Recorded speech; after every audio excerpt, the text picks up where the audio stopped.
last video, we talked about this three-part formula that I use to build wealth. That equates to income, savings, and most importantly, time.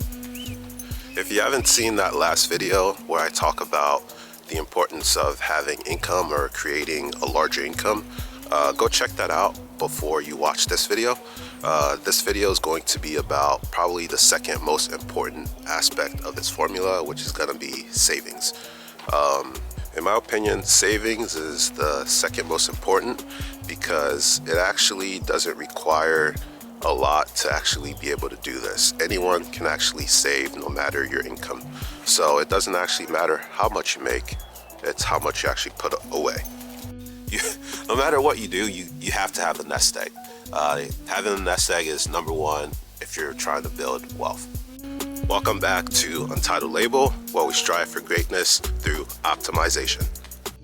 I'm John, I'm a field service engineer, and I try to share my life on and off the clock with you.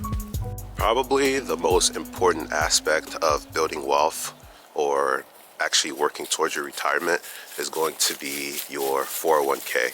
In my opinion, that's probably going to be your best bet. And for most people that are, I guess, in that process of entering retirement, that's going to be their biggest nest egg when it comes to their retirement or their retirement savings. Through your 401k, if you have an employer, usually they'll provide a match. Usually it's going to be between from 4 to maybe 7% on average. That's just a number I'm just going off the top of my head. Luckily for me, I have a very high match.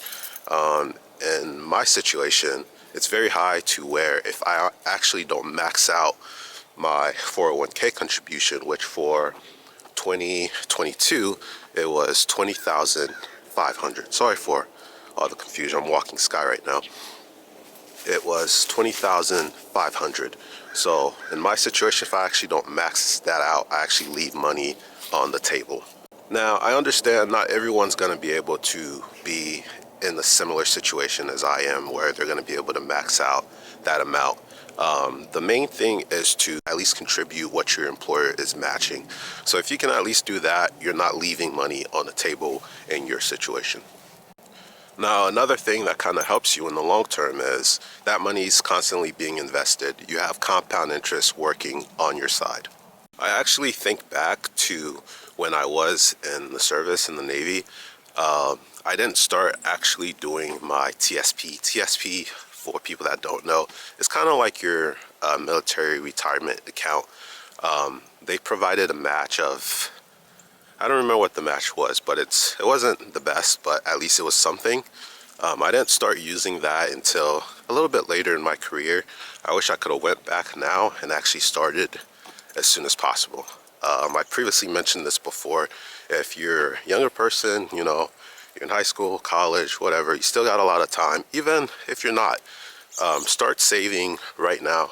Take advantage of your employer match, because at the end of the day, it's free money. It's as close to free money as you can get. Now, I mentioned compound interest.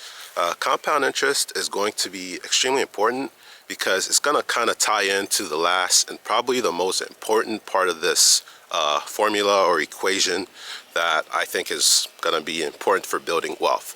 And that's going to obviously be time. By starting to save now, or as soon as you possibly can, you're adding time on your side. Time, you need compound interest. So the way compound interest works is the longer you're investing, the more money you're going to end up having. That's just how compound interest works. So it's an exponential growth versus a linear growth. So take that into account. And for those of you that might be, they don't probably know where to start about saving or investing, you don't really need to know a whole lot these days. One, most employers actually provide a 401k. I think there's actually a bill or some type of legislation that's in progress that will make it so employers will require to automatically enroll employees into a 401k plan. That might be in progress right now. I'm not sure what year it's slated to actually go into effect, but that's something that's being worked on right now. If you're actually still not sure and you're ready to start right now, reach out to your employer and see if they have a 401k plan. Most probably do. Get enrolled and see what their match is. If they have, no matter what their match is, at least contribute that amount so you're getting that match. Last but not least, if you found this video helpful, informational, consider subscribing if you haven't yet. Share, and I'll see you on the next one.